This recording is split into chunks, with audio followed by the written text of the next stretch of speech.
Fun facts. My name is Prachi.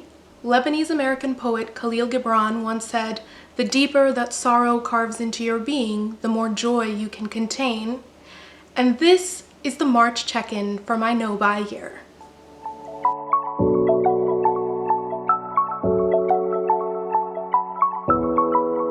I know, we are practically 2 weeks into April already, and yet here I am uploading the March check-in for my no-buy year.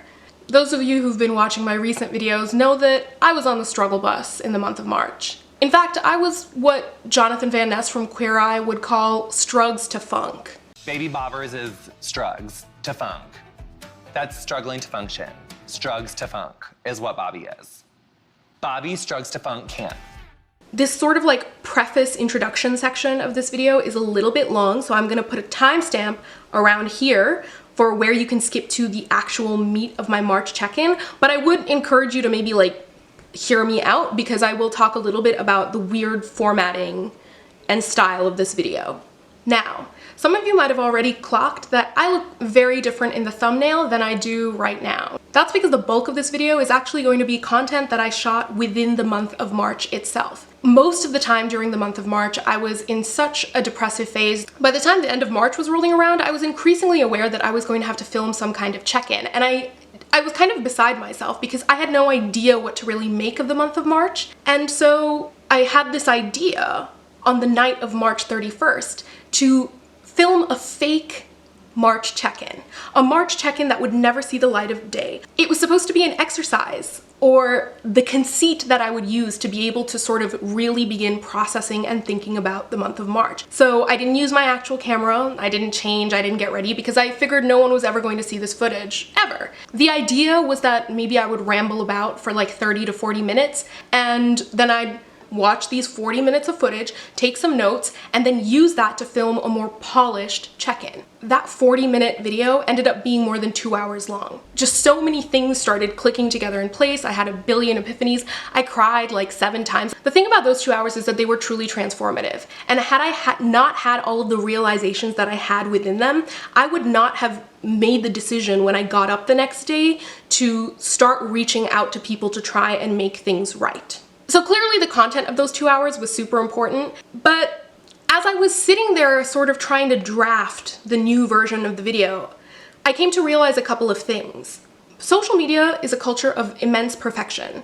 You must always be presenting the most perfect version of yourself, and that includes physically, but also in terms of your personality and your persona. And it sort of contributes to this idea where we're constantly looking out into the lives of other people and thinking that they're perfect because they're presenting only perfection on social media. And I didn't want to be a part of that. There's a moment in the video where I learned the lesson of the quote that opened this video. The deeper that sorrow carves into your being, the more joy you can contain. That's also the lesson of another quote that I'm going to share in the video, and of a broader lesson overall, that it is often the moment of your breakdown that ends up being the moment of your breakthrough. And so I just wanted to acknowledge breakdown me, imperfect me, and credit her for being the one to have really figured things out. I didn't want to sit here and pretend like I figured my life out wearing lip gloss and smiling with nicely styled hair and a pretty scarf and smelling of orange blossoms. No, I figured myself out not having showered for 4 days in a row, in a disgusting hoodie, in my bed at like 2 in the morning, in the middle of like a really messy crying session. That's the realness. So that's why I'm actually choosing to present March 31st video to you.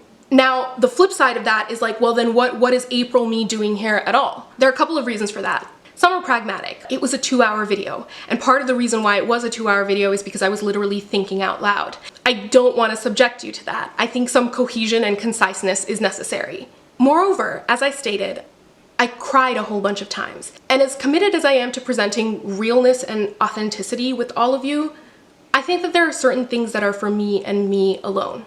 So for the rest of the video, while the bulk of the content is going to be things that I shot on March 31st itself, there will also sort of be interjections from this version of me. I did it either for the sake of brevity, because it took me like 30 minutes to come up with those like 4 realizations I'm laying down at your door, or I did it for the sake of privacy.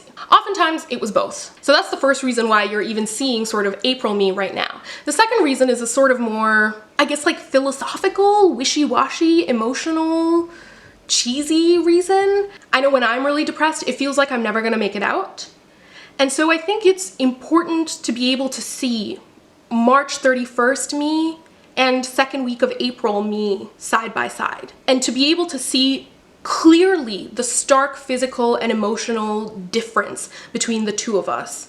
And the thing is, like, it hasn't even been 2 weeks since I shot that video. So I'm not going to stand here and try and scam you or pretend like I'm 100% okay, like I'm living my best life, like I'm all fake. No, that's not true at all.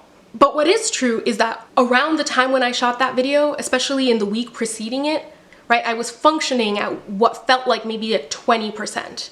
And today, 2 weeks later, I'm functioning at what feels like maybe a 55 or even a 60%. And that's a low grade in life, but it's a passing one. And compared to 20, that's 3 times as good as I was before. I really want to put that out there because I address a lot of stuff, and due to reasons of time, I've like cut a bunch of it short, and I don't want things I say to be like misinterpreted or misrepresented, or I don't know. I'm trying to throw out disclaimers here because I feel like mental health is like so intensely personal. I think I'm gonna stop now. I think y'all get it. It's like I'm mostly talking about myself. One disclaimer I will say is that I'm going to try my best to fix the audio levels of the different clips, like March 31st me versus me right now, because my phone mic versus the mic on this camera are like 2 totally different beasts. And I'm fairly certain that this is going to be a lot louder than that. I will do, and have done, by the time you're watching this, my best in editing to try and fix it. If it's a little inconsistent, I'm so sorry. Ugh, I'm gonna stop blabbering now. I feel like this is the longest intro in the world. So without any further ado, let's get it. So there was one really, really important lesson that I learned in the month of March, and I'm going to discuss it by discussing the media, the musical album that actually triggered the epiphany that I had in the month of March. It's gonna be a bit of an analogy, but bear with me because there's a point here, I promise. So the album that I want to discuss is called Mono, and it's by a South Korean rapper called RM. It came out last October, I think, and RM called it a playlist instead of a mixtape or an album. I'm gonna create and link a playlist in the cards and in the description box down below of the lyric videos to each of the tracks. The album's in a mix of Korean and English, so the translated lyric vids will sort of give a sense of the themes of the album and what's going on. And I'm just doing this in case somebody's like really curious and wants to listen to it, but you don't have to understand what I'm about to say. Anyway, so I've been listening to it a lot since it came out in October. It's under 25 minutes long. There's something very vaguely melancholy and languid about it, and it makes sense that RM called it a playlist and not a mixtape or an album because the tracks all seem to sort of flow seamlessly from one to the next. The themes of the album are generally kind of wistful and sad. There's a whiff of an existential crisis about it. There's a strong sense of homesickness, in the literal sense of, you know, when you're in another city and you're missing your home city. That's apparent in the very opening track, Tokyo. But there's also sort of a more figurative homesickness as well, right? Where you are sick and longing for the feeling of home and everything that that entails, because home means comfort, it means warmth, it means belonging. Right, so there's this broader sense of homesickness as well. Like, it's a very wandering album. It feels lost. I listen to this album a lot. It's my most listened to album in my musical library. And I don't listen to it on shuffle. I listen to it as an album from start to finish. And every single time I get to that last song, I would get really annoyed and kind of frustrated. And I thought I just hated the last song, which happens, right? Sometimes you just like don't like a song. But the weirdest thing was, when that last song, Forever Rain, would come up on shuffle, I didn't mind that song at all. It's only when I listen to it in the album that I really dislike it. And I've never really been able to figure out why until this month. Like I said, the album has this sort of melancholy, wandering tone to it, when we start out, that first song is like homesick and exhausted and sad. It's kind of like a little bit beaten down.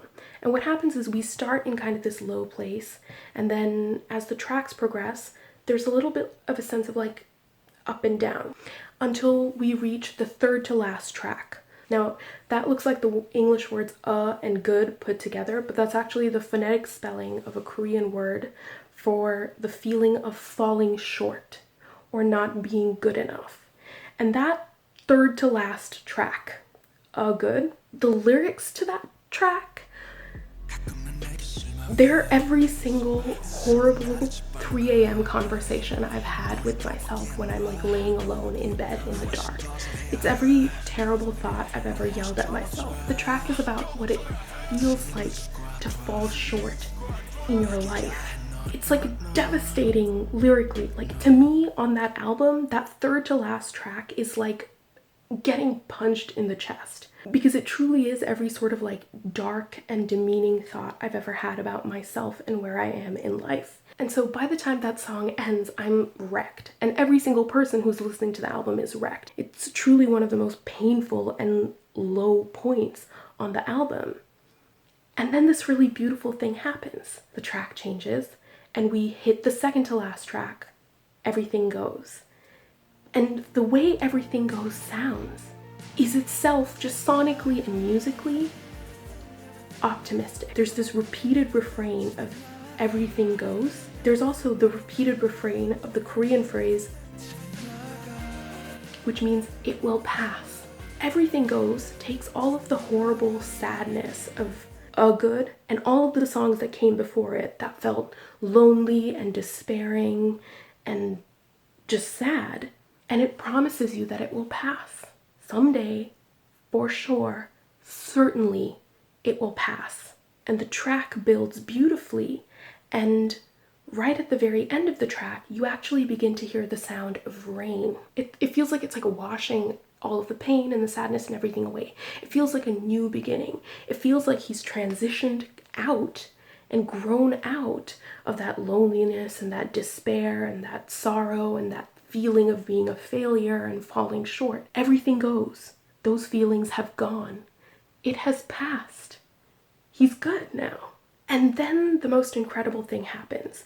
The sound of the rain at the end of the track, Everything Goes, transitions into the sound of the rain at the beginning of the track, Forever Rain.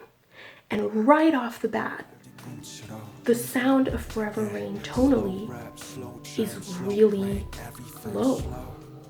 It's slow, it's a little bit wandering, it meanders. The lyrics, when you read the English translations, are once again about loneliness. He sounds tired and world-weary again, right? Hi, April Prachi here.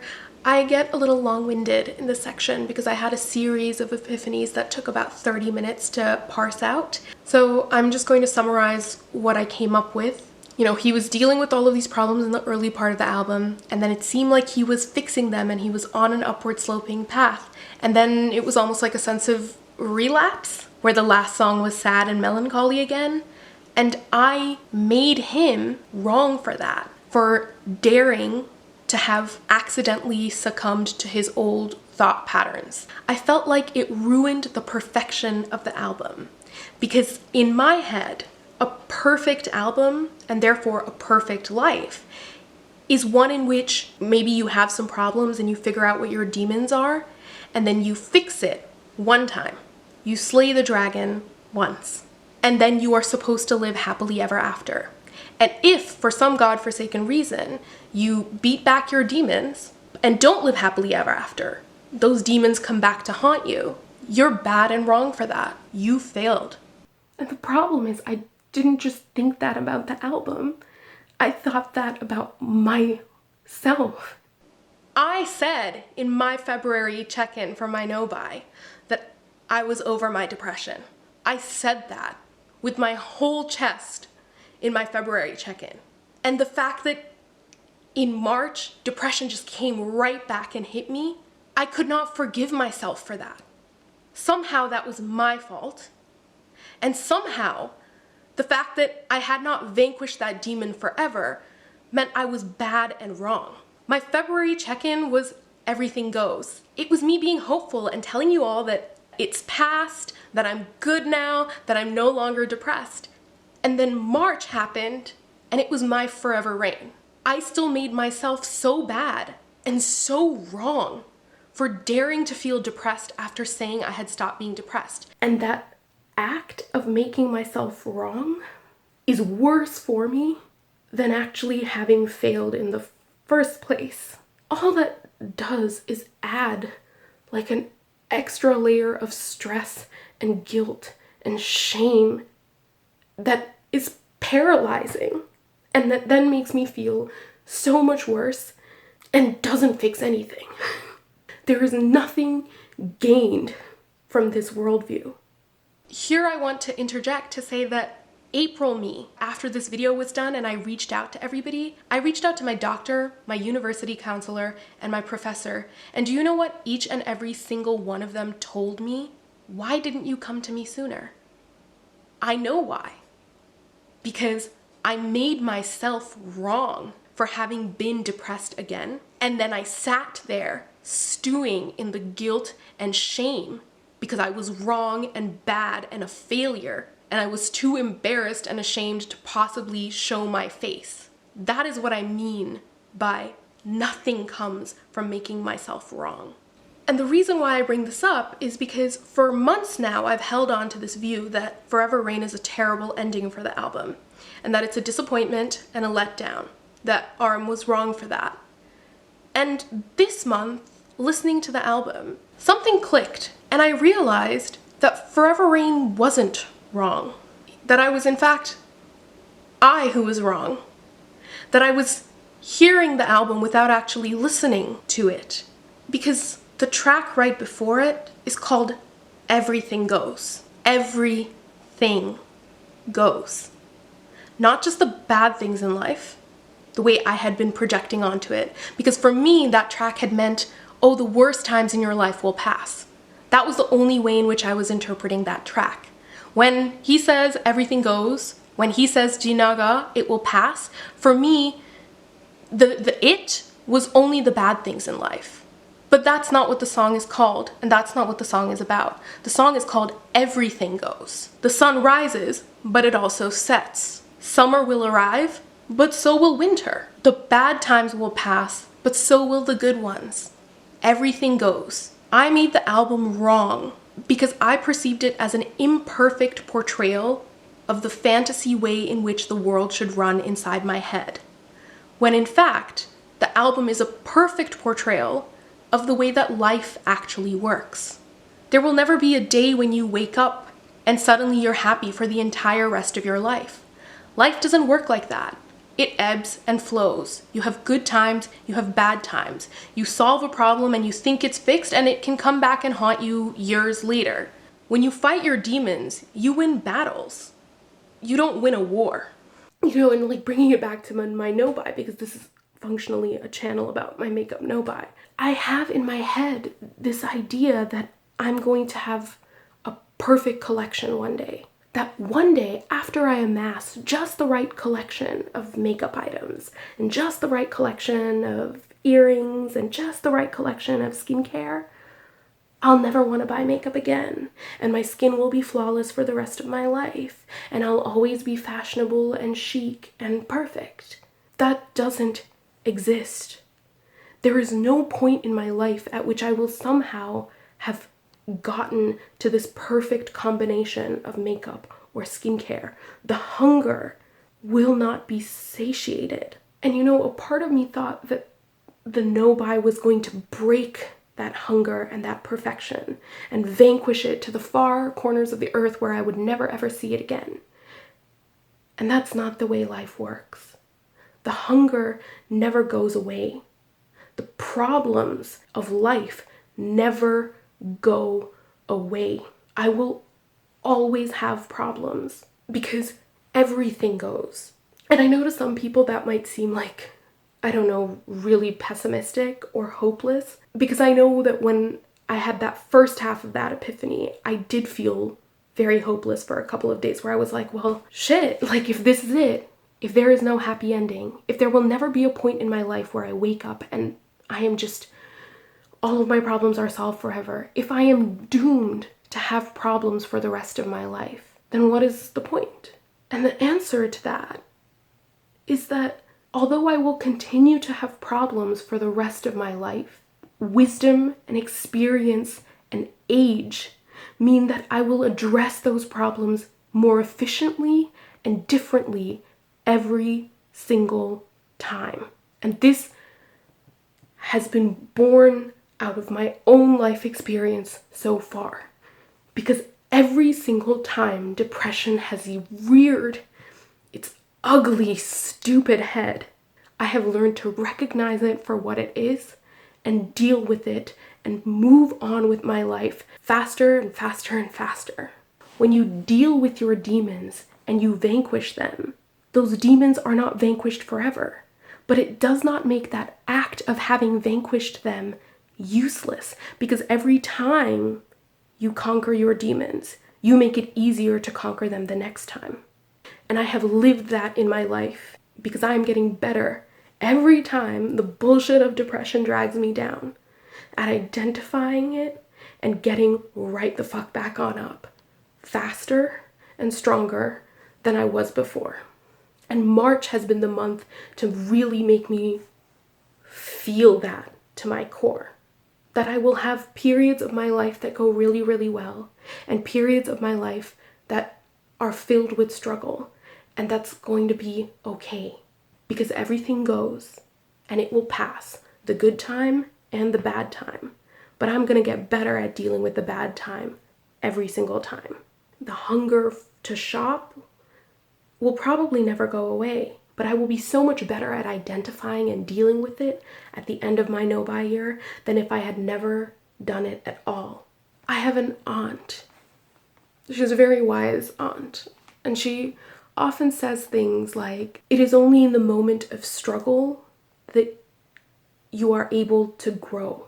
That the moments of your greatest breakdowns are often the moments of your greatest changes and transformations. And I, again, understood it intellectually and abstractly. But March was the first month in which I think I really thought about it. And I thought back to my years as an engineer and everything I'd ever learned about materials and the process of hardening and tempering steel by adding heat to it. And then I thought back before that to high school science and Newton's laws and how the very first one says that an object in motion will stay in motion and an object at rest will stay at rest unless acted on by an outside force.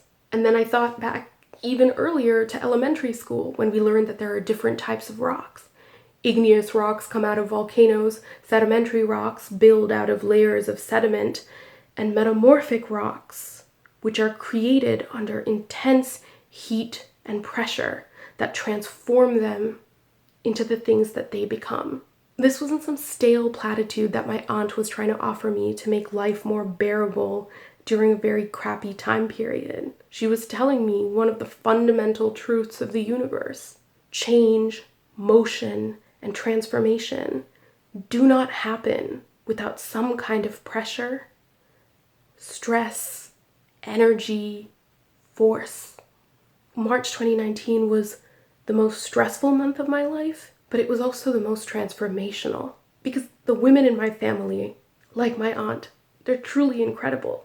And my entire adult life until now, so from 18 to 25, I have always looked at all of the women in my life, at my sister, at my cousin, at my mom, at my aunt, at even my grandmother. And I have marveled at their grit and their resilience and their ability to just endure. And then I've looked down at myself and thought, I am not one of them. I do not belong with them. I am fragile and weak. I have broken under the stress of this world. I will not make it because I am not like them. And March 2019 has taught me that I am like them. I am my grandmother's grandchild. I am my aunt's niece. I am my mother's daughter. This world will not break me. This world cannot break me. This video was meant to be about a no-buy. It has gotten away from me, but that is the nature of 2 a.m. thoughts. I do want to bring it back to the no-buy to emphasize that March truly was the month that it was because of the no-buy. Because here's the thing, my 2 biggest coping mechanisms have always been shopping and food. And the no-buy meant that shopping was no longer an option. I couldn't use the acquisition of beautiful things to create this sparkly, bright facade to hide the ugliness of life. And so, like a lot of people on a no-buy, like Hannah Louise Poston and Haley Evans as well, I turned to food. But unlike shopping, there's a limit to how much food you can eat. Especially because my ADHD medications suppress my appetite. And the thing is, I was so distressed this past month of March. I was so in need of some coping mechanism with which to soothe myself that I tried to force myself to use food anyway. But the medications mean I can't eat too much without feeling nauseated. And so I would force myself to eat because eating was in the past a behavior that was soothing for me. And then I would just feel nauseated and uncomfortable, which by definition meant I was not feeling soothed. And so the 2 unhealthy coping mechanisms I had always used to run away from the problems of life were gone. There was nowhere to hide. I had to face the ugly head on.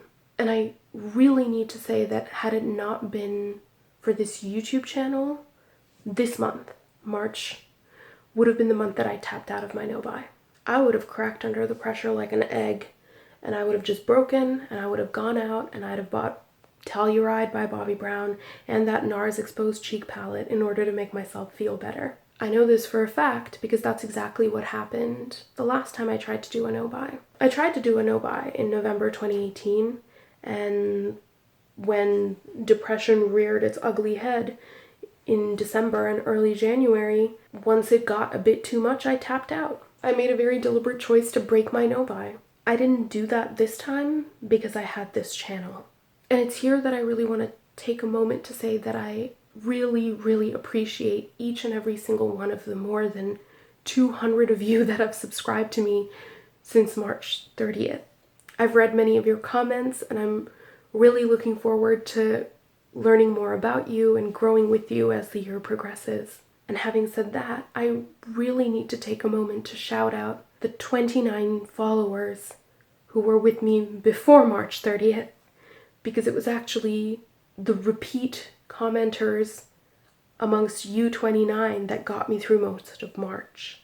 Do you know what's funny? I've been watching YouTube videos since the platform was basically created, and I honestly never commented on a single YouTube video until like November of last year. And I think it's because I never viewed YouTube as a particularly social platform, and I didn't think comments made much of a difference. I think I really consumed YouTube like I did television or movies, at a distance, never thinking that my comments mattered or that I even had the right to comment on anybody's videos, that they would have any impact on the creators of the media I was consuming. And now that I'm on the flip side of that equation, I'm here to tell you that comments make a world of a difference. I understand now what people mean when they say that YouTube is a community, because it's the comments that turn subscribers from this abstract count into real people. While the entire rest of my life was imploding and I was facing all of this like inner turmoil and distress during the month of March, I was able to hold steady in my no-buy. And I was able to do it because of the reality and sheer presence of those of you in my comments. And funnily enough, I felt like I had to keep going, not because I felt some sort of weird obligation or accountability to these 29 amorphous things that we call subscribers, but it's because I came to know the people behind that number 29, and I knew that those people were cheering me on to succeed. And yes, amongst those 29 were people from my personal life, like my mom and my good friend Catherine, and members of the OA group chat. But there was also Zane, who used to play the cello and loves wearing red lipstick and just came back from her honeymoon and has kind of a demonic but very cute cat.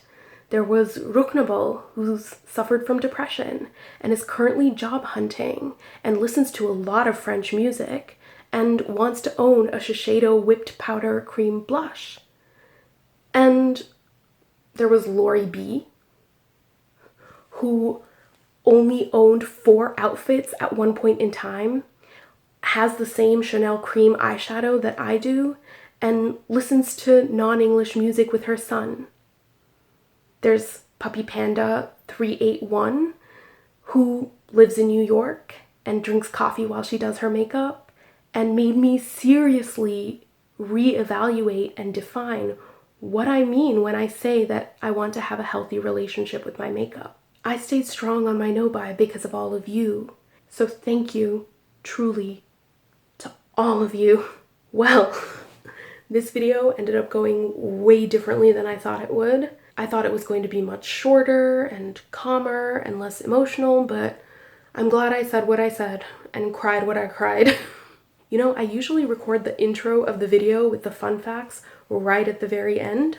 I don't know what fun fact I could possibly say to preface this video and what it has become. I'll leave you, I think, with one of my 2 favorite quotes, and I'll put the other one as the fun fact in the intro. French-Algerian writer and philosopher Albert Camus once said, "Au milieu de l'hiver, j'apprenais enfin qu'il y avait en moi un été invincible." In the depths of winter, I finally learned that within me there lay an invincible summer. Since it's 3 a.m., I suppose it's technically April now. Was it T.S. Eliot who said that April is the cruelest month? He was so wrong. March was the cruelest month. But it's April now. The snow is melting, winter is ending, the rains are coming, and like the plants slowly growing in the earth, everything I have learned in the month of March will come into fruition. I hope you will be here with me to watch it happen. As always, I hope you have a great upcoming week, and even if your upcoming week ends up becoming messy and imperfect, I hope that you're still able to create and experience some truly beautiful moments. Bye!